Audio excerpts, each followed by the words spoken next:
एक बार जब मेरा दिल्ली वाला मासी का बेटा आया था तो वो मेरे लिए वो क्या कहते हैं उसे केएफसी, हाँ केएफसी का चिकन लाया था। कितना स्वादिष्ट था वो। उस दिन भी ऐसा ही मौसम हो रहा था। आज भी मेरा वो केएफसी खाने का बहुत मन कर रहा है। सुमन बहू, बाहर तेज हवा चल रही है। जो बोरी हमने झोपड़ी पर लगाई थी वो तेज हवा से उड़ गई है। जरा उन्हें बिन कर ले आ। जी माँ जी।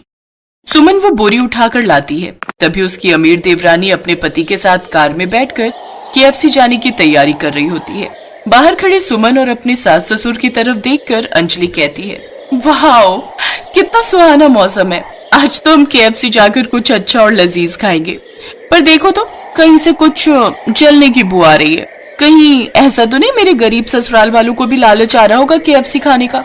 लेकिन इन गरीबों को तो ये भी नहीं पता होगा कि केएफसी होता क्या है। वैसे मेरी भी क्या ही किस्मत है, जब जी चाहूं जाकर खा सकती हूँ। लेकिन मेरी गरीब जेठानी जिसका पति मजदूर है, उसके नसीब में ये सुख भी नहीं। उसकी कोई जरूरत नहीं है देवरानी जी, हम अपने घर में रूखा सूखा खाकर भी बहुत खुश हैं। फिर अंजलि मुंह बनाकर अपने पति के साथ केएफसी चली जाती है। दरअसल अंजलि अमीर घर से थी। अंजलि और नितिन की लव मैरिज हुई थी, जिस कारण वो अपने गरीब ससुराल आते ही उस झोपड़ी से ऊब गई। जिसके बाद उसके पिता ने उसके ससुराल के सामने ही उसके लिए बड़ा घर बनवा दिया, जिसमें वो अपने पति के साथ शिफ्ट हो गई। साथ ही नितिन पढ़ा लिखा था, इसलिए वो अंजलि के पिता की कंपनी में ही बतौर मैनेजर जॉब करने लगा। जबकि बेचारी सुमन का पति पढ़ा लिखा नहीं था, जिस कारण वो मजदूरी करके अपना घर चलाता था। केएफसी खाने के बाद वो कुछ पैक करवा कर घर भी ले आती है। वो घर पहुंचती है तो अपने आंगन में सुमन झाड़ू लगा रही होती है।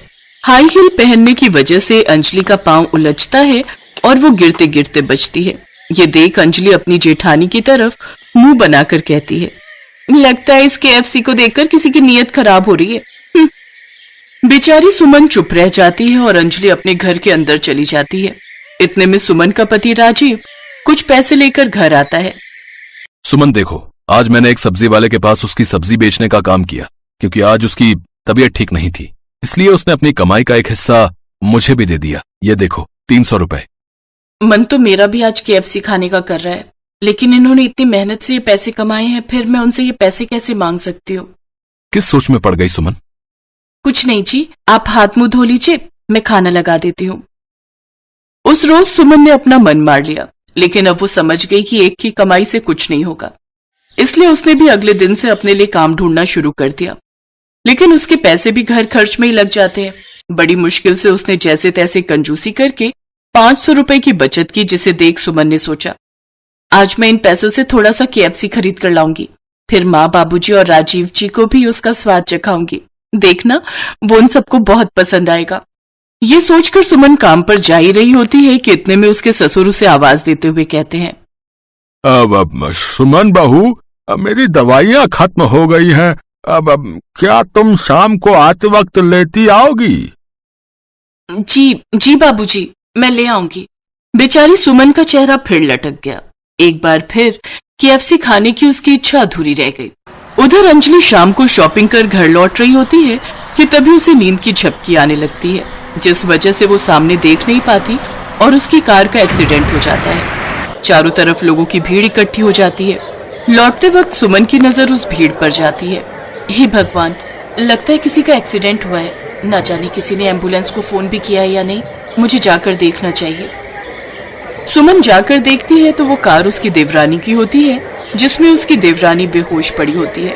उसके सर से खून बह रहा होता है। सुमन जल्दी से एम्बुलेंस को फोन करती है और अपनी देवरानी को अस्पताल लेकर जाती है। अच्छा हुआ आप इन्हें सही समय पर ले आए, नहीं तो ज्यादा खून बहने की वजह से इनकी मौत भी हो सकती थी। कुछ देर बाद सभी घर वाले पहुंच जाते हैं। फिर एक सर्जरी के बाद अंजलि को होश आता है। 3 दिन बाद उसे घर ले आते हैं। सुमन अपने काम से कुछ दिनों के लिए छुट्टी ले लेती है। अब वो सभी गरीब ससुराल वाले अंजलि की खूब सेवा करते हैं। अंजलि को अब अपनी करनी पर बहुत पछतावा हो रहा था। कुछ दिनों में अंजलि पूरी तरह ठीक हो जाती है। फिर एक रोज वो केएफसी से ढेर सारा अलग अलग तरह का खाना और चिकन पैक करवा लेती है और अपने गरीब ससुराल वालों के पास जाती है। फिर सुमन से और अपने सास ससुर सबसे अपने किए की माफी मांगती है। मुझे माफ कर दीजिए, मैंने आप लोगों के साथ कितना बुरा किया, लेकिन अब मुझे अपने किए पर बहुत पछतावा है। कोई बात नहीं बहू, देर आए दुरुस्त आए। जेठानी जी देखिए मैं आप सबके लिए क्या लेकर आई हूँ, KFC। KFC, तुम्हारा बहुत बहुत शुक्रिया देवरानी जी, मेरा सच में मन कर रहा था इसे खाने का। चलिए अब जल्दी से खाना लगाते हैं, आज मैं और राजीव भी आप सबके साथ बैठकर KFC खाएंगे।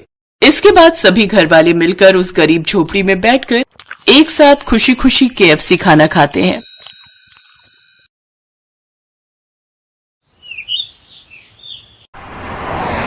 और कितनी दूर है जी जगदीश भाई साहब का घर? अनिल बेटा, कितनी दूर दिखा रहा है इस रास्ते से? पापा 2 घंटे का रास्ता मानकर चलो।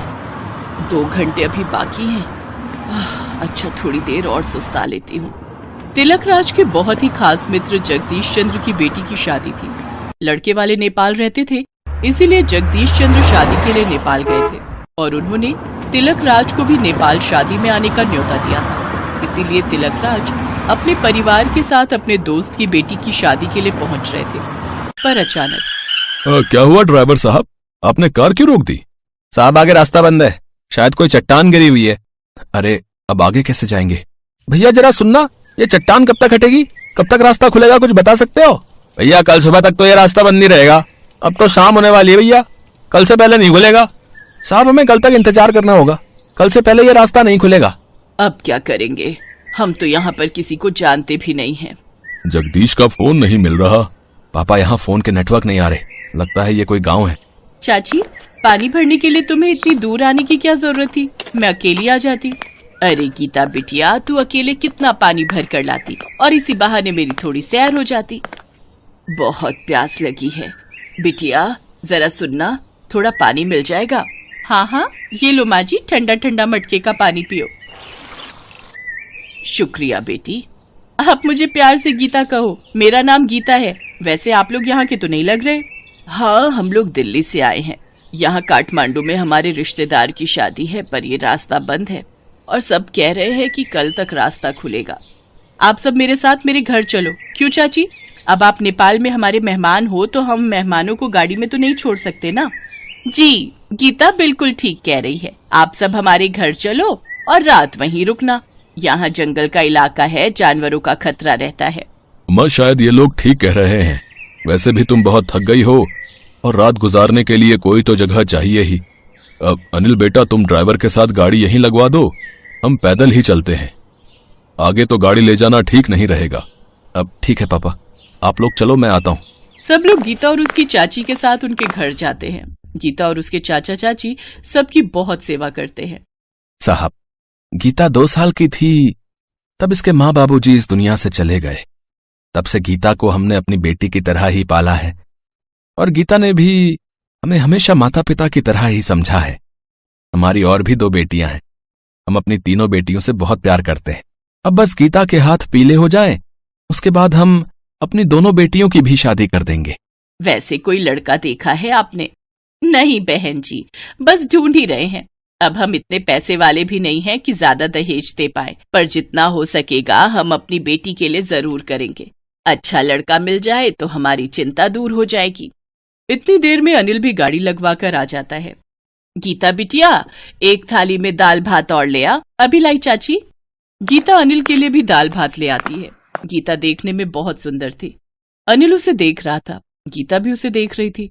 सब लोग बातें करने लगते हैं। उमा को समझ आ रहा था कि सचमुच नेपाल में आकर उन्हें ऐसा महसूस ही नहीं हुआ कि वो किसी पराये देश आए हैं। बहुत अच्छे से गीता और उसके चाचा चाची मिलकर सबकी सेवा करते हैं। अगले दिन वहां से जाने से पहले उमा गीता के चाचा चाची से बोली, बहन जी हमें गीता बहुत पसंद आई है, हमारी अनिल से बात हुई है, हम वापसी में फिर से आपके घर आना चाहते हैं, पर हम अपनी नेपाली बहू अपने साथ ले जाने के लिए सगाई करके जाएंगे। सच? आपने ये कहकर बिन माँ की बच्ची को बहुत बड़ी खुशी दे दी है। अनिल और गीता एक दूसरे को देखकर मुस्कुरा देते हैं। सच उन दोनों ने एक दूसरे को पसंद कर लिया था। और फिर कुछ समय बाद वक्रतुंड महाकाय सूर्यकोटि सम उमा अपने घर में नेपाली बहू ले ही आती है।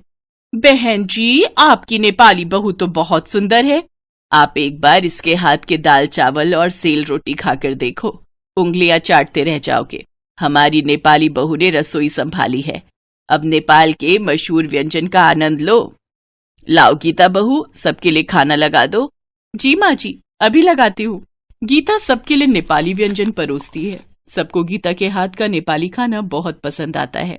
अरे वाह गीता बहू, तुम्हारे हाथों में तो साक्षात मां अन्नपूर्णा का वास है। बहुत स्वादिष्ट खाना बनाए है। ये लो, हमारी ओर से शगुन रखो। हमने तो इससे पहले नेपाली खाना कभी खाया ही नहीं था। आज तुम्हारे हाथों का नेपाली खाना खाकर सचमुच आनंद आ गया। सब लोगों के मुंह से गीता जब अपनी तारीफ सुनती है तो वो बहुत खुश होती है।